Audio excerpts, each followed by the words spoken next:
May 2012, Quebec, Canada, 5:03 a.m. A quiet suburban street sits frozen in darkness, the kind of silence that feels almost unnatural, as if the world is holding its breath for something terrible about to happen. Inside one ordinary house, a man sleeps peacefully beside his girlfriend, completely unaware that outside, 12 armed officers are already in position, waiting for a single signal that will change everything. No warning, no escape, just seconds separating normal life from chaos. Because this is not just an arrest, it's the final moment of a story that began years earlier, when a seemingly ordinary businessman started studying something most people never think twice about: money itself. And what he discovered didn't just challenge the system, it threatened to break it completely. But the real question is, how did a man with no criminal past end up here? Surrounded, silent, and already defeated before he even wakes up? Chapter 1.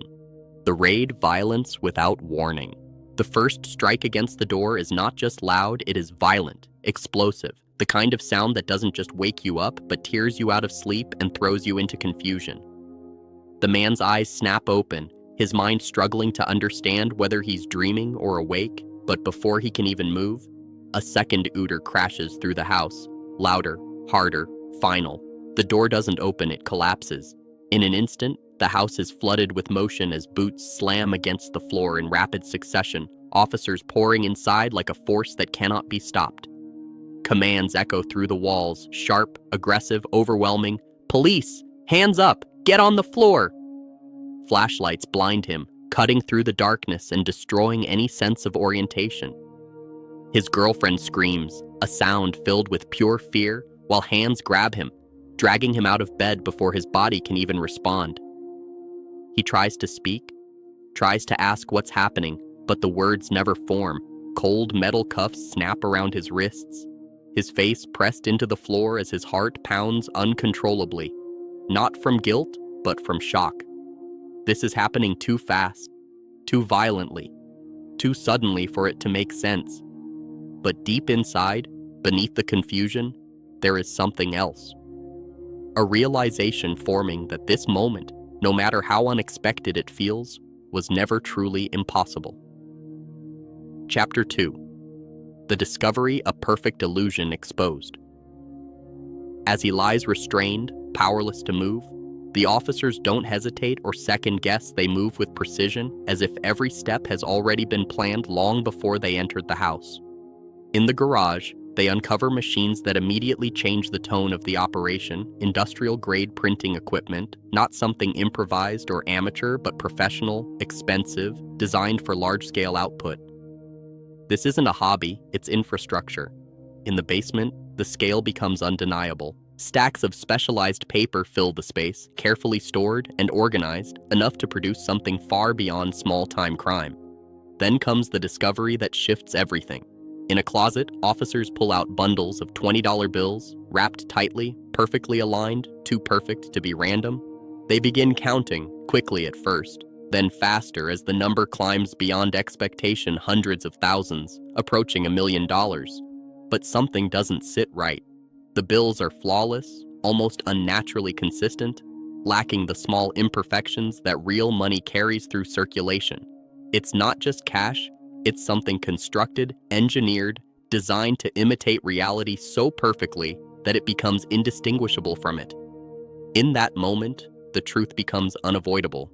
This isn't stolen money. It's manufactured existence. A system built to deceive not just individuals, but the entire economy itself. Chapter 3. The Man Control in the Midst of Collapse. Sitting in the back of the police cruiser, hands cuffed behind him, the man doesn't react the way most would. There's no shouting, no denial, no desperate attempt to explain. Instead, there's silence, an unsettling, controlled silence that suggests something deeper than panic. His eyes shift toward his girlfriend, who stands frozen outside, her face caught between confusion and betrayal, desperately searching for an explanation that doesn't exist. For a brief moment, their eyes meet, and in that silent exchange lies everything that cannot be said: questions, disbelief, and the slow realization that the person she thought she knew may have never truly existed. He looks away, not out of shame, but because there is no simple truth he can offer her. His name is Frank Bourassa, and what makes this moment even more unsettling is not what he's done, but who he is. He is not reckless, not desperate, not driven by chaos. He is calculated, disciplined, a man who has already succeeded legitimately, who understands systems, structure, and patience, which raises a far more disturbing question than the crime itself. When someone like him chooses to break the rules, it's not by accident, it's by design. Chapter 4: Obsession, the idea that changed everything. Years earlier, Frank sits alone in a room that no longer resembles a workspace but a mind unraveling into focus. The walls are covered in layers of research articles about currency production, diagrams of security features, notes on ink composition, and paper structure. Each piece connected by a single idea that grows stronger with time. This is no longer curiosity, it's obsession refined into purpose. Frank studies money not as currency, but as a system, breaking it down into components the way an engineer dissects a machine. He realizes something most people never consider. Money is not valuable because it exists. It's valuable because people believe it does. And if belief can be replicated, then so can value. The thought doesn't arrive suddenly. It builds slowly, dangerously, until it becomes impossible to ignore. What if he doesn't need to earn money anymore? What if he can create it? This isn't about desperation or greed. It's about efficiency, about rejecting the years of sacrifice he already endured building a legitimate business. He followed the rules once and paid the price in time, energy, and life itself. Now he wants something different, a shortcut that bypasses the struggle entirely. But what he fails to fully accept is this: shortcuts don't remove consequences. They delay them. Chapter 5: The breakthrough thinking where others stop. As Frank dives deeper into the world of counterfeiting, he notices a pattern that most overlook not in success, but in failure. The most advanced operations, the ones backed by resources and expertise, all collapse for the same reason, not because of poor design or bad printing, but because of one critical detail: the paper.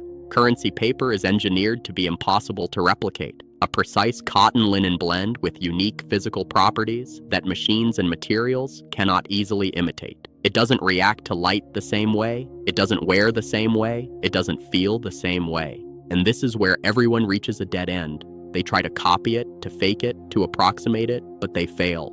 Frank, however, doesn't try to solve the same problem. He changes the question entirely. Instead of asking how to replicate the paper, he asks how close he can get to it without crossing a legal line. It's a subtle shift in thinking, but it's also what separates him from everyone else. Because the most dangerous solutions aren't the ones that break rules directly, they're the ones that exist just outside them. Chapter 6: The call crossing the line without touching it. Late 2008, Frank sits with a phone in his hand, aware that this moment carries more weight than anything he has done before. This isn't experimentation anymore, this is commitment. Once he makes this call, the idea becomes real, and real things have consequences. But when he speaks, there is no hesitation in his voice. He presents himself as something he already is, a businessman representing a private investment group needing high-security paper for financial instruments. Every word is calculated, designed to sound legitimate because technically it is. He requests specific features: cotton-linen blend, no optical brighteners, UV resistance, embedded security thread, nothing illegal on its own. And then comes the most dangerous detail: the watermark. Andrew Jackson. The same face printed on the US $20 bill. There is a brief pause, a moment where suspicion could form, where the entire plan could collapse before it even begins. But it doesn't.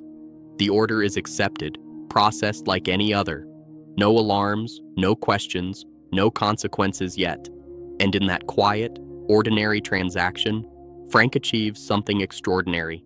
He doesn't break the system, he uses it. Frank Bourassa walked out of the courtroom a free man, but nothing about his life was ever the same again. The empire he built in silence, the risks he took in the shadows, and the system he challenged from the inside all left behind a legacy that is both fascinating and disturbing. Today, his story is studied not as a crime alone, but as a reminder of how intelligence, obsession, and ambition can blur the line between success and downfall.